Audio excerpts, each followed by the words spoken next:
Well, we're back with more discrete probability, and we're still looking at probability trees. And in this video, we're going to be looking at several different exercises using what we've learned in the last couple of videos about probability trees and their properties. So these will be good examples for using these trees and understanding how they work. So let's start with this problem here. Suppose we've got an urn with some different little balls in it. We're going to draw a ball out and put it back in. In this particular urn, there's going to be 6 red balls and 9 blue balls in the urn. And we're going to draw a ball at random from the urn twice, but replace it each time before drawing again and mix it up so it's randomized each time. So we'll draw one out, record its color, drop it back in, mix them up, draw one out again and record its color. And then let X represent the total number of blue balls chosen. And so we want to make the following for this distribution. We want to make a probability tree with all the probabilities, and then a table of the PDF for this random variable X, and a graph of the PDF for this random variable X. So you should have all the skills you need, all the knowledge you need to do this problem based on what we have covered in the last couple of videos in the last couple of sections in the notes. So what I'd like you to do is just do this one on your own and then come back and check it here in a few minutes. So go ahead and do this now. Press pause. Okay, well, let's take a look at it. We're drawing 2 balls, so there will be 2 levels to the tree. The first one is what we choose on the first time, either a blue one the first time or a red one the first time. Of course, you always start at the root vertex here, and the vertices here for blue and red the first time. Once we've drawn that, regardless of whether we draw a blue or a red the first time, there are enough. We're putting the balls back anyway, so there's enough possibility. There is a probability, non-zero, of drawing a blue the second time or a red the second time. In both cases, regardless of what's drawn first. So notice there are a total of 15 balls in here. 9 are blue and 6 are red. So the probability that we draw blue the first time is 9/15. The probability we draw red the first time is the remaining 6/15. Those might reduce. They do reduce, in fact, but I'll just leave them like they are for the moment. Now, since we put the ball back in, each of these draws is an independent event, meaning the probability is not going to change. So remember what we write here is the probability of a blue ball the second time, given that we drew a blue the first time, but that's still 9/15 because there's still the same number of balls because we replace it. And of course, so the probability of a blue each time is 9/15 regardless. And that's true down here as well. And then the probability of a red one is 6/15 here and here. So notice the 9/15 plus 6/15 right here makes 15/15 or 1 when you add them together. And of course the probabilities coming out of a single vertex always sum to 1. And the same thing's true here for these two and for these two here. Now to find the probability of the intersection events, that we get a ball 1, a blue the first time on the first ball, and a blue on the second ball chosen, we multiply these probabilities along the path. Remember, this is our basic rule for conditional probability. Solved for the intersection probability or the AND probability. So the probability that we get blue the first time and a blue the second time, or in other words, B1 intersect B2, those events, is the probability of a blue the first time times the probability of a blue the second given a blue the first. So it's just 9/15 times 9/15. You multiply the probabilities along a path to get the probability of the path, that is, the probability of the intersection of events. So 9/15 times 9/15 is 81 over 225, or approximately 0.36000.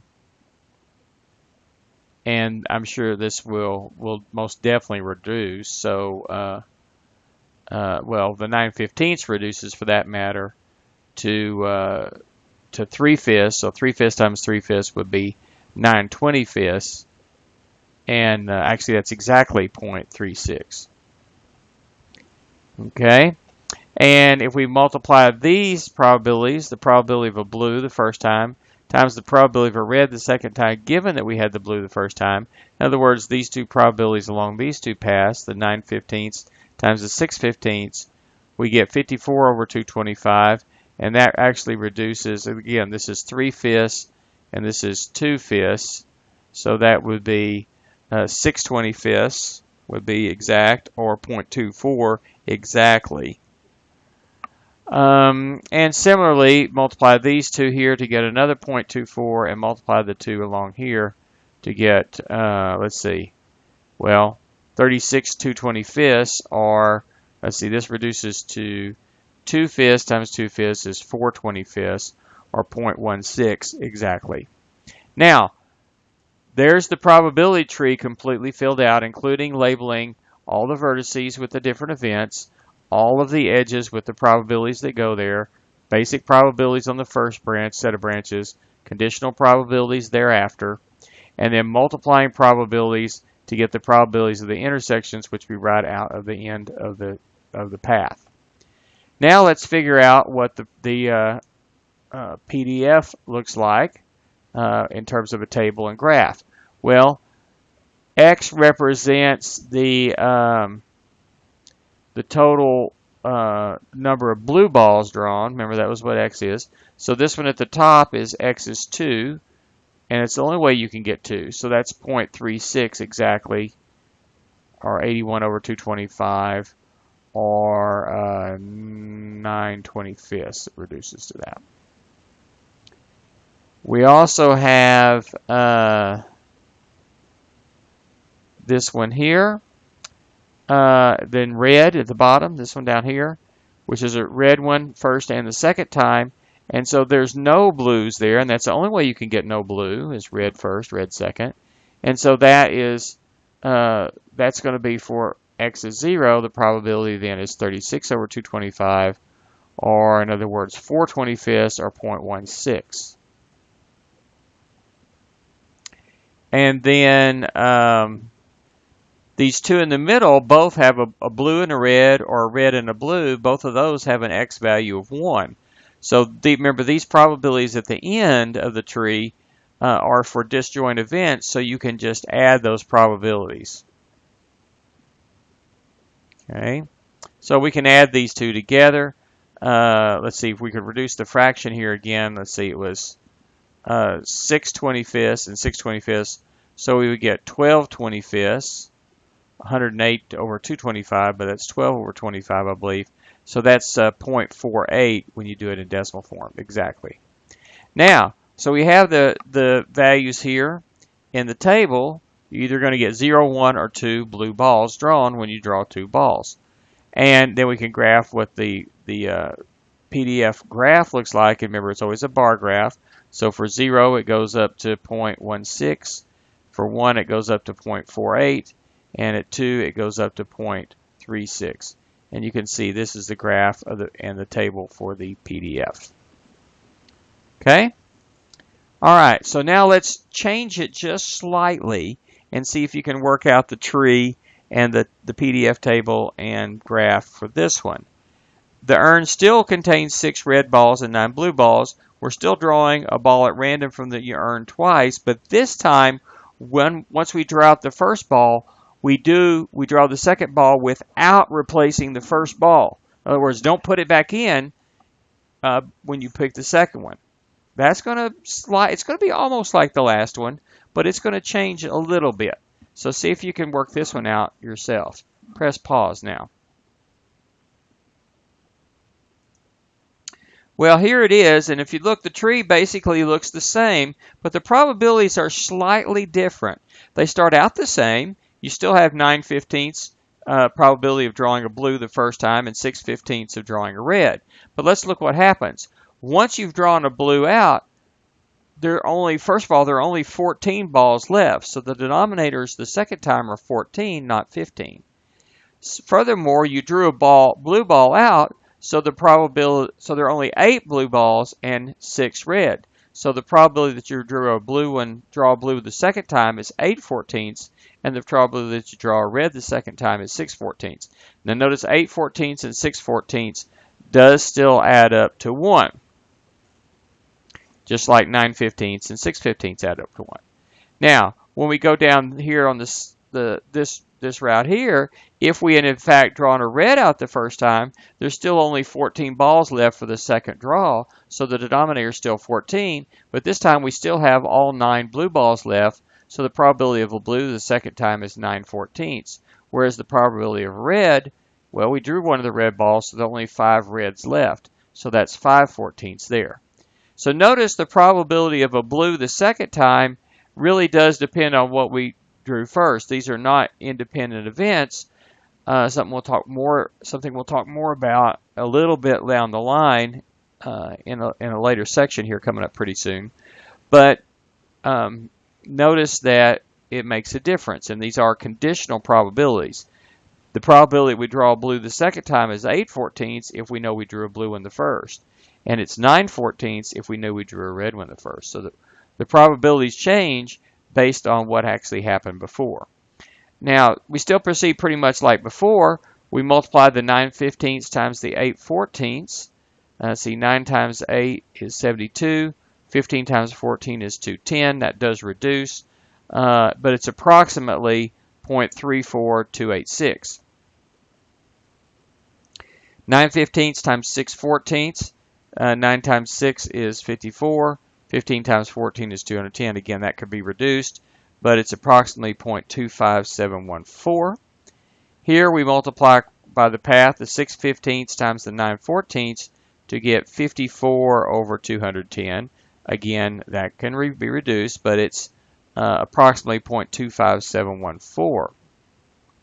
And finally, the 6/15 times the 5/14 is 30 over 210. Again, that reduces. That one reduces to 1/7, which is 0.14287 with the whole thing repeating actually. So to this many decimal places, it rounds off as 0.14286. Now again, the only way you can get 0 blue balls is to be red and red, and so the probability that x is 0 now is this last one, 30. Let's see, that doesn't look right. 30. These haven't been corrected. So let me see if I can correct that.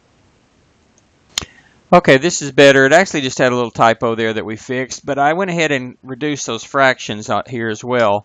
So reducing the fractions, we get 0 is this 30 over 210, which reduces to 1/7, or approximately 0.14286 to, was that 5 decimal places. If you add these two purple ones together, that's 108 over 210, which reduces to 18 over 35, which is about 0.51429. And if you look at the blue one up here, which is the only way you can get 2 for blue ones, and that turns out to be that 72 over 210, but that reduces to 12 over 35, or 0.34286 approximately. So if you look at these will add up to 1. Hopefully the decimals will add up, at least the last digit may be slightly off, but because of rounding, but it should basically add up to 1. And we get our common denominator of 35. Let's see, this will be 5/35. And then add this here, you get 35/35, which is 1. So that's kind of a little check. These two probabilities here, this one and this one, should add up to 9/15, and these two right here should add up to the 6/15. Anyway, we draw the graph and we get this graph here. So notice the graph is pretty similar to the graph that we had before. A couple of slides back, here it is, where we have the probabilities here, but look, they're slightly different, 0.16, 0.48, and 0.36. Okay, and then this one is 0.14, 0.51, and 0.34 to 2 decimal places. So a little bit different on the probabilities. Same basic setup, but notice whereas when we replace the ball, the probability of a blue ball each time was 9/15 and a red each time was 6/15. They were independent events. It didn't depend on knowing what happened before. The probability was the same. But here, the the probability of drawing a blue the second time is dependent on what happened on the first draw, so those probabilities are changing there. Okay, how about another example that's very similar, just for more practice. Okay, so this time again we're going to do it with replacement, but it has 8 red balls and 4 blue balls. So we're changing the makeup a little bit right at the beginning. But this time we're going to draw it 3 balls out, and each time replace it before drawing again. And again, this time let's change it up. Let's let X be the total number of red balls, and make a probability tree, a table, and a graph. Okay. Table and graph for the PDF. Go ahead and work on this one. Come back when you're done. Press pause now. Okay, here's what we came up with here. So we're replacing each time. So the probability of a blue each time is 8 out of 12, or 2/3. So that probability is 2/3 here, it's 2/3 here, 2/3 here, 2/3 here, 2/3 here, 2/3 here, 2/3 here. All the blues are 2/3, leaving probably 4/12 or 1/3 for all the red ones here, here, here, here, here, and here, and here. Now, technically, this is the probability of just a blue here the first time. This one is the probability of a blue the first time given a blue probability of blue the second time given a blue the first. And this one is the probability of a blue the third time given a blue the first and the blue the second. But they're independent since we're putting the ball back in. So in fact, those are all 2/3. So the probability of the top path, blue, blue, blue, that we get 3 blues is 2/3 times 2/3 times 2/3, which is 8/27. And that's the only way we can get 3 blues. So 3 blues is 0 reds when we're counting reds this time. So that is 8/27 is the probability that X is 0. That works out to be approximately 29.6% decimal percent form. Now let's look at the other extreme where we get all reds. Red, red, red. That probability is 1/3 times 1/3 times 1/3 is 1/27. That's about 3.7% that we're going to get 3 reds. Notice there's half as many reds as blues to begin with, so we expect a lower probability of getting 3 reds than we would of 0 reds. But the highest probabilities, of course, are some in the middle. It's particularly this one right here at 1. Here's one with 1 red here, blue, blue, red. 2/3 times 2/3 times 1/3 is 4/27. So notice to get 1 red, we're going to have had 2 blues. So we'll have a 2/3 and a 2/3 and a 1/3. It just may be in different orders. So here it is with the reds on the last one. Here, right here, blue, red, blue, again is 4/27. And then here's another one, red, blue, blue. Each one of those has 1 red, 2 blues. 1/3 times 2/3 times 2/3 is 4/27. Okay?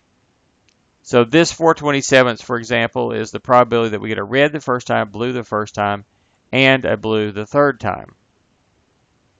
Triple intersection. But that's the same as getting a blue, then a red, then a blue, and it's the same as getting a blue, blue, red. So all 3 of those, and those are the only 3 ways that you can get exactly 1 red. So adding those up, 4/27 plus 4/27 plus 4/27 is 12/27, which reduces to, as you divide by 3, that reduces to 4/9. So that's 4/9 is that probability, or 44.4% approximately. So getting 1 red is the most likely occurrence. Well, it's more likely to get something else when you put all the something else's together, but of any particular value of X, it's the highest one. So that would be the mode of that distribution. And we would go on and figure the ones for 2. It turns out they're all 2/27 because you get a 2/3 bullet for a blue, a 1/3 for a red, and another 1/3 for a red. So you're going to 1/3 times 1/3 times 2/3 is 2/27. And it happens whether it's the blue first, then 2 reds, red, blue, red, or red, red, blue, all the same probability of 2/27. Remember, these probabilities at the end add up, specifically they all add up to 1. And if you add the 3 purple ones, 2 27ths plus 2 27ths plus 2 27ths is 6 27ths, which reduces to 2 9ths. That's the probability that x is 2, that we get 2 reds. Of course, when you add these probabilities together here, 8 27ths plus 4 9ths plus 2 9ths plus 1 27th, you get 1. Or if you add these percentages up over here, you should get 100%. It may be off in the last digit because these are rounded off values. Okay, now a couple other things in the tree. If you added the 8 27ths and the 4 27ths, that would be the probability of getting to this point. So the probability that we got a blue and then a blue is 2/3 times 2/3, which is 4 9ths. And if you add 8 27ths plus 4 27ths, that's 12 27ths, which is 4 9ths. So you can kind of see that. If you were to add all 4 of these probabilities here, these first 4, 8 27ths plus 4 27ths plus 4 27ths plus 2 27ths, those are all the ways that you can come out of this vertex here at B on the first one. So that should give you 2/3. And of course, if you add all of them, you'll get 1. So here's our PDF table here, and the PDF graph looks like this. So we notice that this is skewed to the right a little bit. Okay, so that was drawing from an urn with replacement, drawing 3 balls where we started with 8 blue, 4 red, and let X be the number of red balls. Okay, I think this is the same problem. Yeah, 8 reds, 4 blues. No, slightly different. More reds than blues this time. X is the total number of red balls.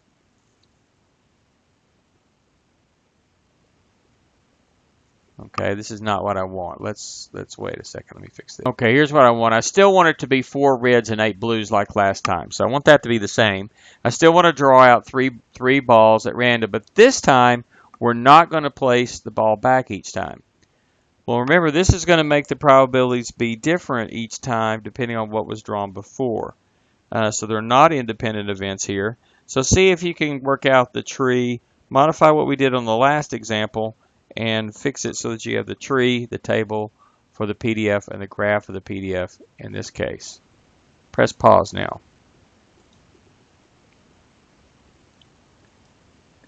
So here we go again, but notice that we get different probabilities for blue each time here depending on what happened the first time. So it still starts out as 8/12 for the first probability of a blue, and then 4/12 for the red. Those add up to 1. These can be reduced, but let me just show that it's 8 balls are blue out of 12 balls total.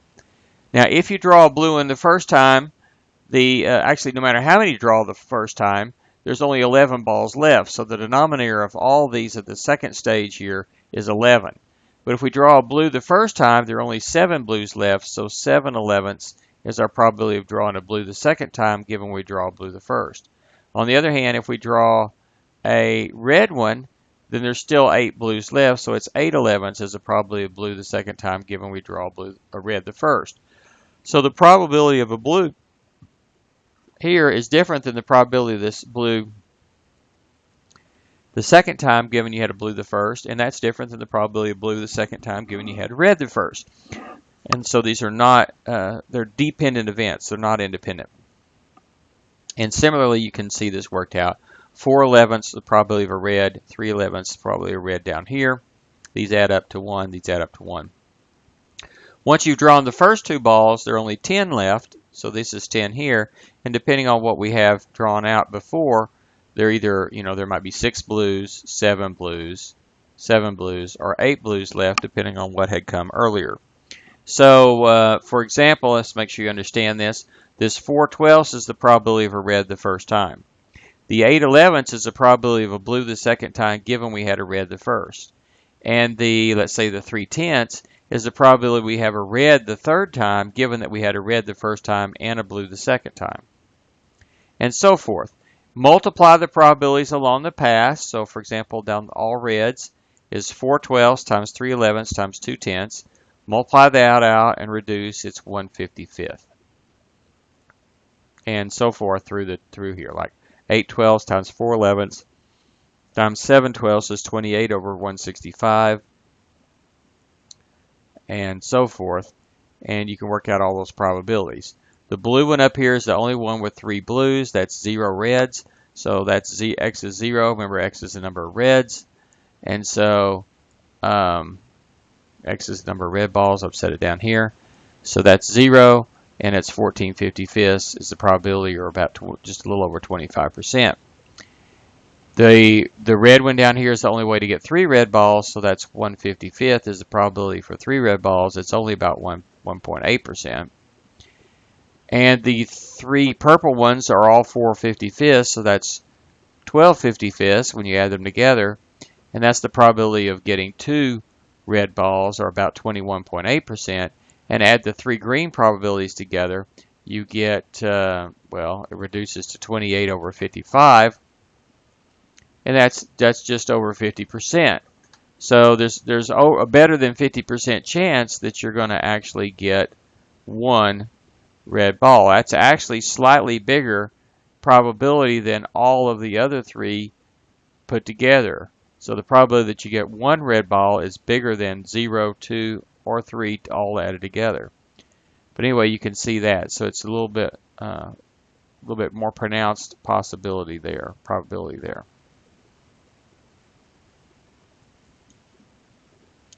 All right, a couple more exercises to practice. Suppose a family is planning on having children. They want a boy and a girl. So suppose they will stop having children when they have both a boy and a girl.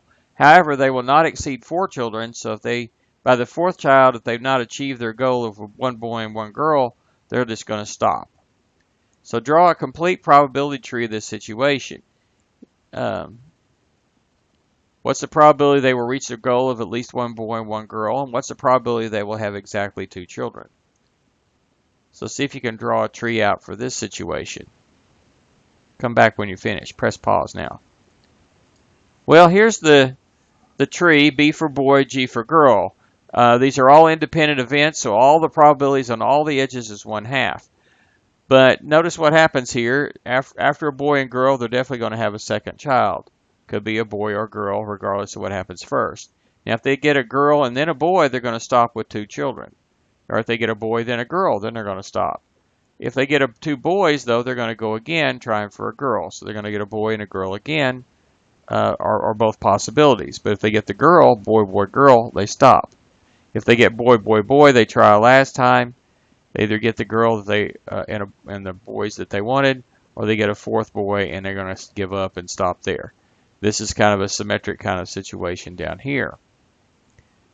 So, what's the probability they reach the goal of at least 1 boy and 1 girl? Well, it's easier to figure out the complement. Rather than we could get it directly by adding all the ones that have a boy and a girl, at least 1 of each. So that would be this one 1/16, this 1/8, and this 1/4, plus this 1/4, that should say 1/8 and 1/16 here. However, an easier way to do that would be to find the complement. So the only 2 ways, there's a bunch of different ways they could get at least 1 boy and 1 girl. There's only 2 ways of not getting 1 boy and 1 girl, at least, and that is all boys, which is 4 of them, which is a probability 1/16, or all girls and having 4 of them, which is probability 1/16. So we can do 1 minus 1/16 minus 1/16 is 14/16, which is 7/8. Or we can add 1/16 plus 1/8 plus 1/4 plus 1/4 plus 1/8 plus 1/16, and we'll also get 7/8. What's the probability they'll have exactly 2 children? 1/4 plus 1/4 is 1/2. So there's a 1/2 probability that they will end up stopping with 2 children.